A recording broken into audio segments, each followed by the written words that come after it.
नमस्कार दोस्तों, स्वागत है आप सभी लोगों का। तो आज हमने जो इलेक्ट्रिकल थ्योरी के क्वेश्चनों की जो सीरीज चल रही है अपनी, उसके अंदर आज हमने कन्वर्टर के क्वेश्चन करेंगे।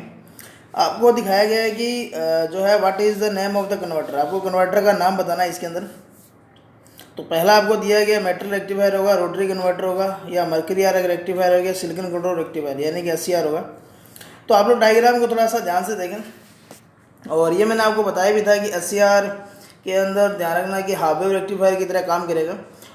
और इसके अंदर अगर आप लोग डायग्राम देखें तो ये जो सिंबल जो आपको दिखाया गया है, ये एक SCR का सिंबल है।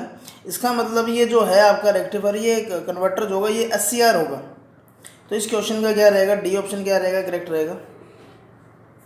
उसके बाद अगला डायग्राम देखें आप लोग, आपको ये कन्वर्टर का नाम बताना है, ये कौन सा रहेगा। बहुत ही सिंपल क्वेश्चन है। तो पहला देखो ऑप्शन आप लोग देखें, मेटल रेक्टिफायर जो होगा वो नहीं होगा। फिर आप लोग देखें रोटरी कन्वर्टर होगा, या मर्करी आर्क रेक्टिफायर हो गया, MG सेट होगा।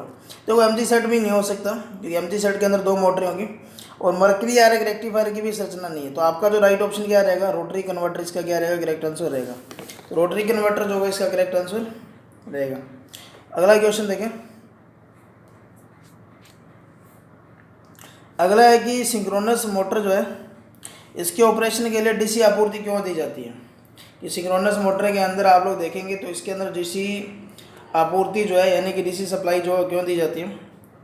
तो आप लोग ध्यान से देखें, हानियों को कम करने का ये नहीं होगा, और मोटर को स्टार्ट करने का काम भी नहीं करेगा, मोटर को ओवरलोड के साथ चलाने का भी काम नहीं करेगा। मोटर को सिंक्रोनस स्पीड पर चलाने के लिए इसका इस्तेमाल किया जाता है, ताकि रोटर स्टेटर के पोलों के बीच में क्या हो, कपलिंग हो जाए, लॉकिंग हो जाए, इंटरलॉकिंग हो जाए, जिसकी वजह से वो क्या करे, दोनों सिंक्रोनस गति पर चलें। तो डी ऑप्शन क्या रहेगा, इसका करेक्ट रहेगा। अगला क्वेश्चन आपको दिया गया, इनमें से आपको बताना है कि कौन सा जो है इन्वर्टर और कन्वर्टर दोनों के रूप में काम करेगा। मतलब ऐसी कौन सी युक्ति है जो AC को DC के अंदर और DC को AC के अंदर दोनों का ये चेंजिंग करने का काम कर सकती है। तो देखो, पहला जो आपको दे रखा है रेक्टिफायर दे रखा है, तो रेक्टिफायर तो AC को DC में चेंज करेगा, तो ये नहीं होगा। दूसरा भी AC को DC में चेंज करेगा। तीसरा डायोड दे रखा है, ये भी नहीं होगा। चौथा आपको दे रखा है सिंक्रोनस कन्वर्टर। तो इस क्वेश्चन का राइट ऑप्शन ये रहेगा, क्योंकि इसके अंदर देखेंगे एक तरफ तो स्लिप रिंग लगी होगी, और दूसरी ओर अगर आप लोग देखेंगे तो कम्यूटेटर लगा होगा। अगर इधर DC सप्लाई देंगे तो इधर AC लेंगे, और अगर इधर AC देंगे तो इधर क्या मिलेगी, DC मिलेगी। तो ये इस क्वेश्चन का डी ऑप्शन क्या रहेगा, करेक्ट रहेगा। अगला क्वेश्चन आपसे पूछा गया है कि इनमें से इन्वर्टर जो है इसका काम बताना आपको, कि इन्वर्टर जो होगा what is the function of inverter. तो इन्वर्टर का आपको यहाँ क्या करना है, कार्य बताना है। तो AC को DC में चेंज करता है, या DC को AC में चेंज करेगा। AC साइन तरंग को स्मूथ करने का काम करेगा, या जो सेटिंग DC होगी उसको प्योर DC में चेंज करेगा। तो इन्वर्टर की अगर हमने बात करें तो ये काम क्या करेगा, जो DC सर्किट जो होगा यानी कि DC करंट जो होगी उसको क्या करेगा, AC में क्या करेगा, ये चेंज करने का काम करेगा। तो इस क्वेश्चन का बी ऑप्शन क्या रहेगा, राइट रहेगा। अगला क्वेश्चन है कि इनमें से किसका इस्तेमाल आप लोग जो है ओवरलोड किया जा सकता है, यानी कि कौन सा परिवर्तक जो होगा, कौन सा कन्वर्टर जो होगा उसको ओवरलोड किया जा सकता है। तो यहाँ आपके पास चार ऑप्शन दिए गए हैं। रेक्टिफायर यूनिट है, रोटरी कन्वर्टर है, मोटर जनरेटर सेट है, या मर्करी आर्क रेक्टिफायर होगा। यानी कि रेक्टिफायर की अगर हमने बात करें तो रेक्टिफायर की जो करंट क्षमता और वोल्टेज क्षमता क्या होगी, एक फिक्स होती है। अगर उसकी क्षमता से ज़्यादा अगर अपने यूज़ करेंगे तो वो क्या हो जाएगा, ओवरलोड हो जाएगा। तो इस क्वेश्चन का क्या रहेगा, ए रहेगा। अगला क्वेश्चन देखें। अगला है कि सिंक्रोनस मोटर को चलाने के लिए एक्साइटर का क्यों उपयोग किया जाता है। तो ये भी क्वेश्चन देखो काफ़ी अच्छा क्वेश्चन है। तो इसके अंदर अगर आप लोग देखें कि मोटर में अधिक भार ले जाने के लिए, तो ये ऑप्शन नहीं होगा इसका।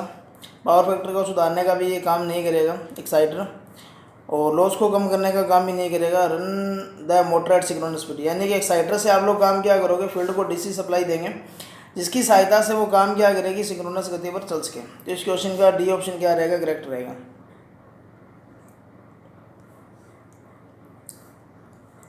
अगला है कि इनमें से कौन सी एप्लीकेशन जो होती है उसमें केवल शुद्ध DC की आवश्यकता होगी, या केवल DC की आवश्यकता होगी।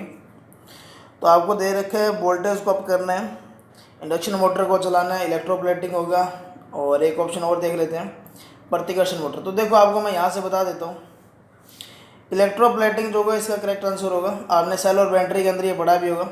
वोल्टेज को अप या डाउन करना है, स्टेपिंग ऑफ वोल्टेज, तो ये आप लोग ट्रांसफार्मर का यूज़ करेंगे जो AC के लिए काम करेगा। इंडक्शन मोटर भी AC पर काम करेगी। इसके अलावा जो रिपल्सन मोटर आपको दिया गया ये भी एसी पर काम करेगी। तो इस क्वेश्चन का राइट ऑप्शन ए रहेगा।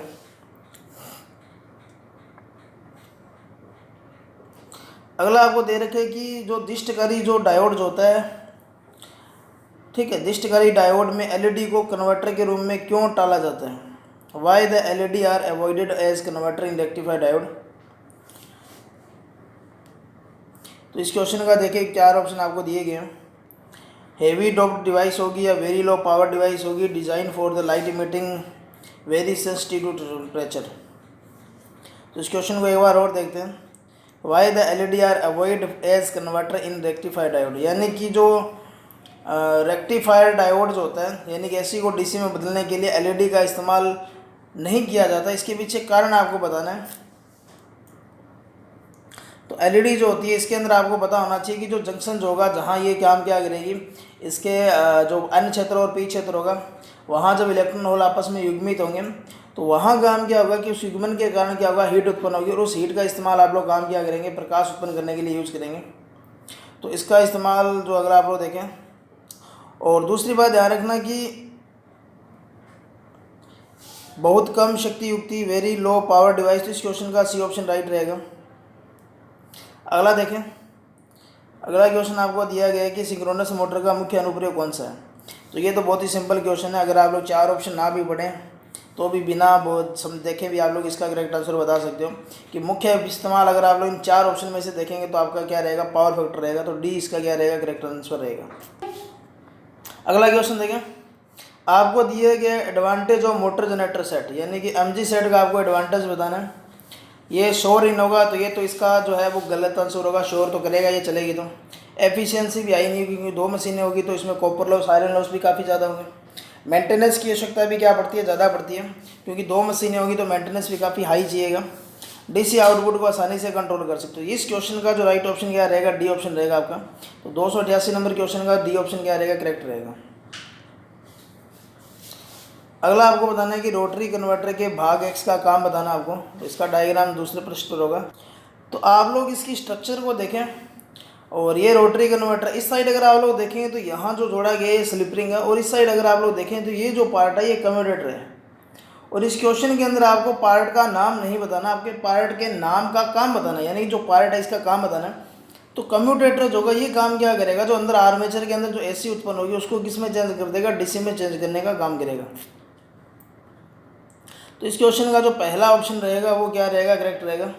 कन्वर्ट एसी टू डीसी, यानी कि एसी जो होगी उसको किस में चेंज करने का काम करेगा, डीसी में चेंज करने का काम करेगा।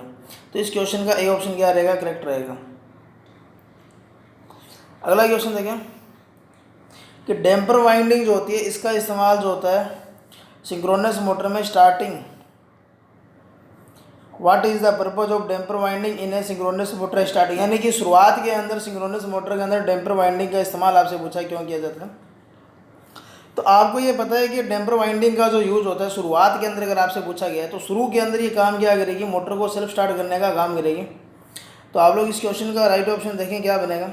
पहला ऑप्शन दे रखा है कि रोटेशन शुरू करने के लिए उच्च वोल्टेज का उत्पादन, तो उच्च वोल्टेज का उत्पादन ये नहीं करती किसी भी हालत के अंदर। अगला दे रखा है कि मोटर को घुमाने के लिए उच्च धारा, तो उच्च धारा का भी नहीं देगी। फिर दे रखा है produce torque and run near in synchronous speed. और अगला क्वेश्चन दे रखा है नियत गति बनाए रखने के लिए उच्च चुंबकीय क्षेत्र का निर्माण करती है। तो ये इस क्वेश्चन का डी ऑप्शन क्या रहेगा, राइट रहेगा। इसको स्टार्ट करने के लिए क्या करेगी, काम करेगी। तो डी ऑप्शन इसका क्या रहेगा, करेक्ट रहेगा। अगला क्वेश्चन देखते हैं। अगला आपको दे रखा है कि सिंक्रोनस मोटर सिंक्रोनस गति से क्यों नहीं चलती। अगर सिंक्रोनस मोटर है, अगर वो सिंक्रोनस गति से नहीं चलती तो इसके पीछे कारण क्या रहेगा। तो बहुत ही सिंपल आपका क्वेश्चन है। तो आप लोगों को पता है कि अगर फील्ड वाइंडिंग के अंदर करंट की मात्रा कम होगी तो जो ये रोटर का ये स्टेटर का जो चुंबकीय क्षेत्र है जिसका पोल एन है और ये रोटर का है, तो इन दोनों के बीच की जो लॉकिंग होगी वो क्या हो जाएगी, कमज़ोर हो जाएगी। उस वजह से रोटर और स्टेटर जो है तो चुंबकीय क्षेत्र होगा सेम गति पर नहीं चल पाएगा। तो इसका मतलब आपका जो राइट ऑप्शन रहेगा वो क्या रहेगा, अनसफिशियंट एक्साइटेशन, यानी कि एक्साइटेशन जो होगा वो क्या है, अपर्याप्त है। तो इस क्वेश्चन का ए ऑप्शन क्या रहेगा, करेक्ट रहेगा। अगला क्वेश्चन देखें कि सिंक्रोनस मोटर को सिंक्रोनस कंडेंसर के रूप में किस तरीके से इस्तेमाल किया जा सकता है। सिंक्रोनस मोटर को सिंक्रोनस कंडेंसर, यानी कि इसका इस्तेमाल आपको काम क्या करना है, पावर फैक्टर को सुधारने के लिए यूज़ में करना है। तो मोटर के लोड में बदलाव ये नहीं होगा, रोटर के एक्साइटेशन में बदलाव करेंगे, यानी कि इसको सिंक्रोनस कंडीशन के रूप में इस्तेमाल करना है। तो आपको पता है कि सिंक्रोनस मोटर जो कि वो अति उत्तेजन पर ये क्या करती है, काम करती है। इसका मतलब ये क्या करेगा, आप लोग एक्साइटेशन जो होगा उसको चेंज करेंगे अगर इसको सिंक्रोनस कंडीशन के रूप में काम में लेना है। तो इस क्वेश्चन का बी ऑप्शन क्या रहेगा, करेक्ट रहेगा। अगला क्वेश्चन है कि जो सिंक्रोनस मोटर में डैम्पर वाइंडिंग का काम क्या है। ठीक है, तो यहाँ इस क्वेश्चन के देखें 4 ऑप्शन आपको दिए गए हैं कि पावर फैक्टर जो होगा उसको सुधार के रखेगी और फील्ड वाइंडिंग को उत्तेजित करेगी, तो ये उत्तेजित नहीं करती। गति को बनाए रखेगी, ये भी काम नहीं करेगी। गति को बनाए रखने का काम जो होगी वो फील्ड करंट करेगी। स्टार्ट द सिंक्रोनस मोटर, यानी कि सिंक्रोनस मोटर को सेल्फ स्टार्ट बनाने के लिए इसका इस्तेमाल करेंगे, या आप लोग देखा होगा हंटिंग दोष होता है उस दोष से बचने के लिए इसका इस्तेमाल किया जाता है। तो इस क्वेश्चन का डी ऑप्शन क्या रहेगा, करेक्ट रहेगा। अगला आपको बताना है कि इनमें से कौन सा जो कन्वर्टर जो होगा उसकी एफिशिएंसी जो होगी वो हाई होगी, यानी कि ऐसा कौन सा जो डिवाइस है, ऐसा कौन सा कन्वर्टर है जो इसकी एफिशिएंसी हाई होगी। तो एक चीज़ तो मैं आपको यहाँ से बता देता हूँ कि जो भी युक्तियाँ जो होगी, जो घूर्णनशील पार्ट होगी तो उनके अंदर घर्षण हानियाँ भी होगी, ताम्र हानियाँ भी होगी और लो हानियाँ भी होगी। तो वो पार्ट तो आप लोग बाहर निकाल दें, मतलब रोटरी कन्वर्टर और एमजी सेट को भी बाहर निकाल दें। इसके बाद आपके पास बचेगा 80R कन्वर्टर और मर्करी आर रेक्टिफायर। इन दोनों के अंदर जो एफिशिएंसी सबसे ज़्यादा होगी तो वो आपकी होती है 80R कन्वर्टर की। तो ए इसका क्या रहेगा, राइट ऑप्शन रहेगा। अगला क्वेश्चन है कि सिंक्रोनस मोटर है वो पावर फैक्टर को सुधारने के रूप में काम में लेंगे, तो कैसे लेंगे, कैसे करेंगे। लाइन वोल्टेज को चेंज करेंगे, तो लाइन वोल्टेज को चेंज नहीं किया जाता।